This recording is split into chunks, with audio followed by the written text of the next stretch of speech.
Hello friends, Vihaan art श्लोक में आपका स्वागत है। आज मैं आपको एलिमेंट्स ऑफ आर्ट्स के बारे में बताऊंगी और लेकिन उसके पहले मैं आपको पेंसिल्स का इंट्रोडक्शन देना चाहूँगी। ये पेंसिल्स मार्केट में कितने तरह की होती हैं, है ना? क्योंकि यूजुअली बच्चे क्या होते हैं कि वो शेडिंग स्टार्ट कर देते हैं विदाउट नोइंग कि हमारे पास कौन सी पेंसिल्स हैं, है ना? तो पेंसिल के बारे में इसलिए मैं इंट्रोडक्शन दे रही हूँ। H and B. B blackness और ये हार्डनेस, और इसका H B pencils also available in the market. अभी ग्रेड ऐसे शुरू होता है। ग्रेड स्केल में कुछ इस तरीके से आपको समझाना चाहूंगी। ये जो पेंसिल्स हैं, बी वाली 2B 3B ब्लैकनेस ना, 2B 3B 4B 5B 6B and 8B onwards. Continue. 2H 3H 4H 5H 6H 8H and continue. Okay. ये ना pencils actually in some ways ना solid form of paint. They have a pigment. ये जो pencil जो होती हैं, अगर देखा जाए तो इनमें ये पेंट की तरह होती हैं। दे हैव अ पिगमेंट और ग्रेफाइट होता है। दे हैव अ ग्रेफाइट और बाइंडर के लिए क्ले यूज होता है। और आप ये यहाँ पे क्या हो रहा है कि क्ले का कॉम्बिनेशन ज्यादा है। इधर जितना हार्डर है उतना ही क्ले का ज्यादा यूज करा गया है, और जितनी सॉफ्ट है उतना ग्रेफाइट का ज्यादा यूज करा गया है। तो जैसे जैसे ये इंक्रीज हो रही है नंबर, इनकी सॉफ्टनेस भी इंक्रीज हो रही है और इनके डार्कनेस भी इंक्रीज हो रही है। और यहाँ पे जैसे जैसे नंबर इंक्रीज हो रहा है, ये इनकी हार्डनेस भी इंक्रीज हो रही है, और ये लाइट जो इनकी होते हैं, लाइट इंटेंसिटी, वो भी इंक्रीज हो रही है ना? ज्यादा हार्ड चलेगी, बहुत लाइट। और जो light H B pencil, actually जो एच बी कॉम्बिनेशन है ना, ये pencil it's good for writing, है ना ये ज्यादा डार्क होती है ना ज्यादा लाइट होता है ये वाला कॉम्बिनेशन। तो ये, और they use for thin lines, light lines और इंडस्ट्रियल इंजीनियरिंग के लिए ये बेसिकली ये पेंसिल्स यूज होती हैं। और आर्टिस्ट जो होते हैं, है ना, आर्टिस्ट ये वाली पेंसिल यूज करते हैं for shading and all. Okay, so I hope ये मैंने आपको शेडिंग जो पेंसिल हम यूज करते हैं उसके बारे में आपको इनफ नॉलेज दे दी है। अब हम आते हैं कि how to hold the pencil. Actually ऐसा कुछ नहीं है कि हमें ऐसा ही कुछ ऐसा डिसाइड नहीं है ना, कि हमें ऐसे पेंसिल यूज ऐसे होल्ड करना है, नहीं, या ऐसे बिल्कुल नीचे की तरफ होल्ड कर यूज करना है ना। It is about your comfort, है ना। आप जैसे भी कंफर्टेबल हैं to use the pencil while drawing, तो वो आप वैसे पेंसिल यूज कर सकते हैं। पर आपको मैं जैसे बताऊंगी, जैसे ये वाले जो हम जब शेडिंग करते हैं अगर हम यहाँ से चलाएंगे, हमें ज्यादा थोड़ा प्रेशर क्रिएट करना है, ज्यादा डार्कनेस क्रिएट करनी है पेज पे, तो हम थोड़ा नीचे से पकड़ेंगे सॉरी। और अगर हम थोड़ा पीछे से थोड़ा लाइटली होल्ड करेंगे, तो ये जो बड़ा एरिया है उसको डिफाइन करने के लिए या उसको उस पर ड्रॉ करने के लिए, तो ये थोड़ा सा हमें पीछे से अगर हम हैंडल करेंगे तो इट इज मोर कंफर्टेबल, है ना। तो इतना ओके। तो अब हम आगे बढ़ते हैं एलिमेंट्स ऑफ आर्ट। तो there are 7 elements of art. ये होते क्या है? जैसे कि फॉर एग्जाम्पल, अगर मुझे केक बनाना है, तो केक बनाने के लिए मुझे किन किन इंग्रेडिएंट्स की जरूरत पड़ेगी। तो लाइकवाइज एक आर्टिस्ट को जब वो अपना एक विजुअल आर्ट कुछ क्रिएट करता है, तो उसके लिए भी ये 7 एलिमेंट्स इंग्रेडिएंट्स होते हैं। ओके, तो आगे बढ़ते हैं। ये 7 बेसिक एलिमेंट्स ऑफ आर्ट क्या है? Line, shape, form, texture, value,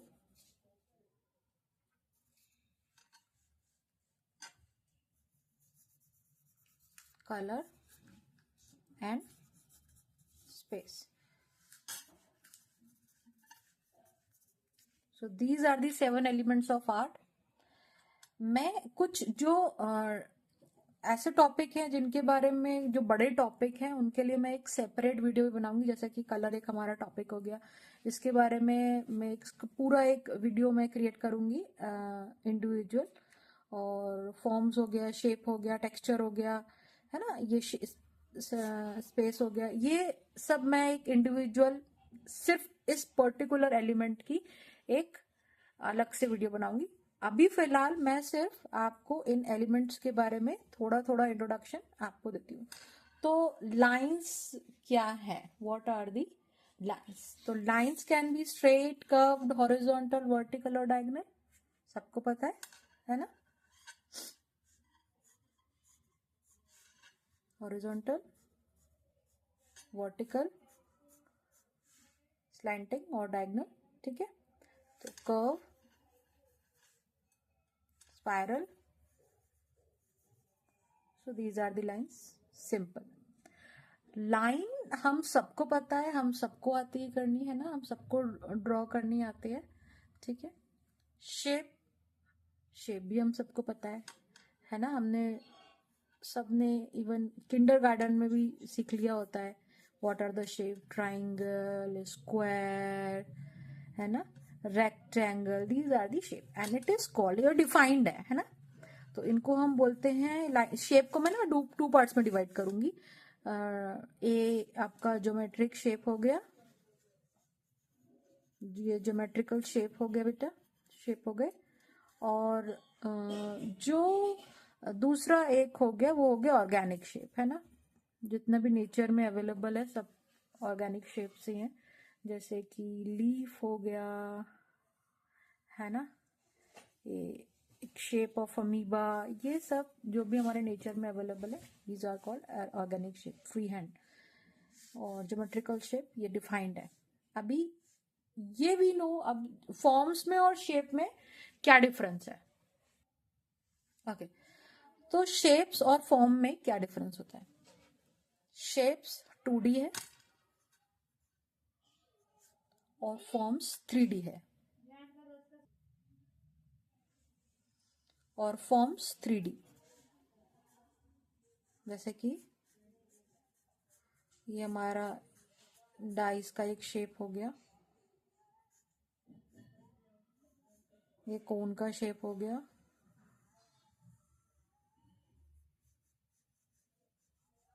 ये एक स्फेरिकल शेप हो गया, है ना। तो ये 3D में जो भी शेप्स हैं आर कॉल्ड फॉर्म्स, है ना। तो जैसे कि ये this comes under 3D shape, है ना। तो एक ball comes under 3D shape, 3D, तो वो फॉर्म्स कहलाते हैं। ओके आगे बढ़ते हैं। टेक्सचर और फॉर्म्स में हाइट, विड्थ और डेप्थ भी होती है ना, हमेशा एक डेप्थ होती है हमारे फॉर्म्स में, है ना। और शेप्स में आपको डेप्थ नहीं मिलेगी, है ना। ओके आगे बढ़ते हैं। Texture, what are the texture surface quality है ना। कोई भी हमारे सरफेस की क्वालिटी है, हाउ इट फील्स और लुक लाइक, वो एक रफ है, it would be rough, smooth, furry, etcetera, कुछ भी हो सकता है। जैसे कि मैं आपको टेक्सचर एक ड्रॉ करके बताती हूँ। जैसे कि मुझे एक वॉल का टेक्सचर क्रिएट करना है, ईंट वाले वॉल का, ब्रिक्स का, तो कैसे करेंगे?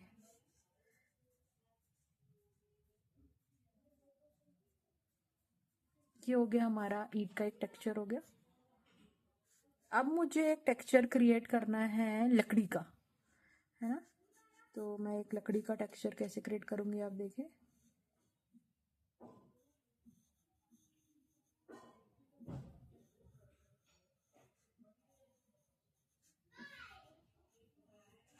ये हमारा लकड़ी का इस तरीके से टेक्सचर क्रिएट होता है। अब हम आगे बढ़ते हैं वैल्यू।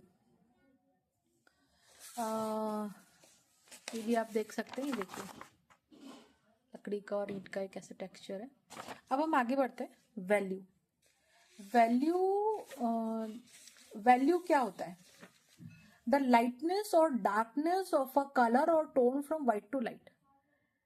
और जैसे कि वैल्यू किसी भी अगर 2D कोई शेप है और अगर मैं उसमें वैल्यू ऐड करती हूँ ना तो वो 3D लुक में आ जाएगा, है ना।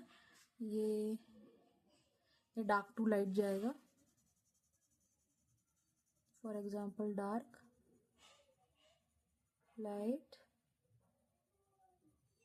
मोर लाइट, लाइट, ऐसे पूरा एक इसका एक पूरा एक स्केल बनता है। अभी मैं एक आपको शेप से बताऊंगी वैल्यू, जैसे कि ये है ना। ये एक मैंने इससे प्रीवियस जो क्लास ली थी उस पर एक शेप बनाया था, just to make them understand. जैसे कि एक शेप है ना, ये मैंने एक शेप बनाया है। अभी ये फ्लैट शेप है, ठीक है। अभी मैं इसमें वैल्यू ऐड करूंगी, डार्क, कहीं मिड टोन, इस तरीके से, तो इसमें एक डेप्थ आ जाएगी, है ना। वही ये वैल्यू है। ये मैंने कास्ट शेडो ऐड कर दी, है ना। यहाँ से अगर लाइट आ रही है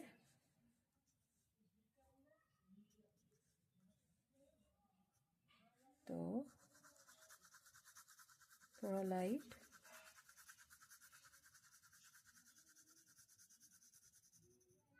थोड़ा डार्क,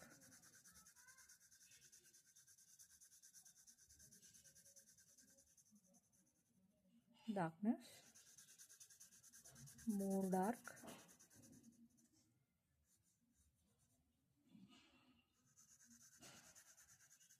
reflection light,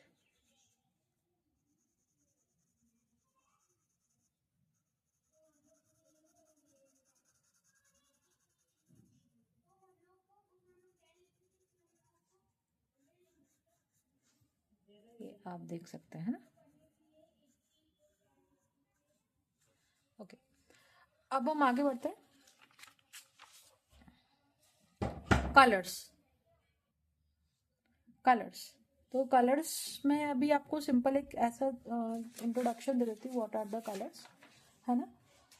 और कलर्स के अलावा जैसे स्पेस है ना, स्पेस, इस कलर्स में तो ये हो गया कि primary colours we have, secondary colours we have and tertiary colours we have.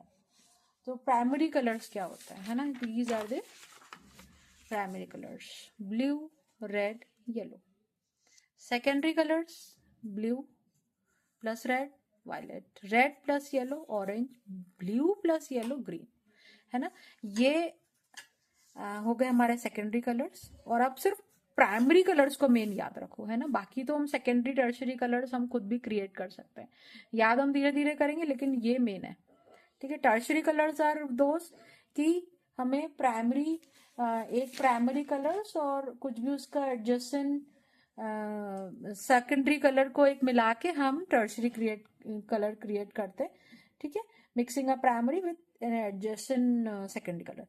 जैसे कि for example red plus orange, है ना। तो ये red orange tertiary colour create हो गया, इसको रेड ऑरेंज भी बोलते हैं, और इसको दूसरे वर्ड्स में हम वर्मिलियन भी बोलते हैं, वर्मिलियन कलर्स। तो ऐसे ही टर्शरी कलर्स और भी क्रिएट होते हैं, क्रिएट जाते हैं, ठीक है। तो ये हमारा एक कलर्स का टॉपिक हो गया, primary, secondary and tertiary.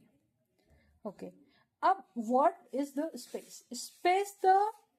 Space क्या होता है? द एरिया बिटवीन और within object, defining positive object and negative, empty.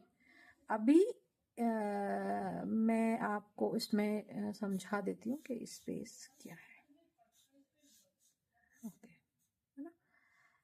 मैंने यहाँ पे एक बॉल बनाई,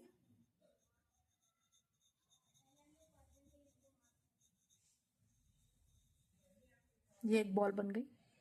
अभी ये वाला जो है जहां पे ऑब्जेक्ट है दैट इज पॉजिटिव और rest of the area called negative space. अब मैं बॉल के नीचे एक टेबल बनाती हूँ, सॉरी, ये मैंने टेबल बनाई, तो this area is called, yes, again positive space. मैंने विंडो भी बना दी। ये area also called positive space, rest of the area called negative space. अभी जो स्पेस है also define the distance between two objects, है ना। यहाँ एक ऑब्जेक्ट है और एक यहाँ ऑब्जेक्ट है। जो ऑब्जेक्ट दूर होगा वो छोटा स्मॉल इन साइज होगा, और जो सामने होगा पास में होगा वो थोड़ा बिग इन साइज होगा। ओके, तो ये जो डिस्टेंस है इसको भी डिफाइन करता है स्पेस। तो दीज आर दी टॉपिक्स, है ना, और basic elements of art. I hope आपको समझ में आया होगा, है ना। और हम फिर नेक्स्ट क्लास में मिलते हैं। Thank you very much.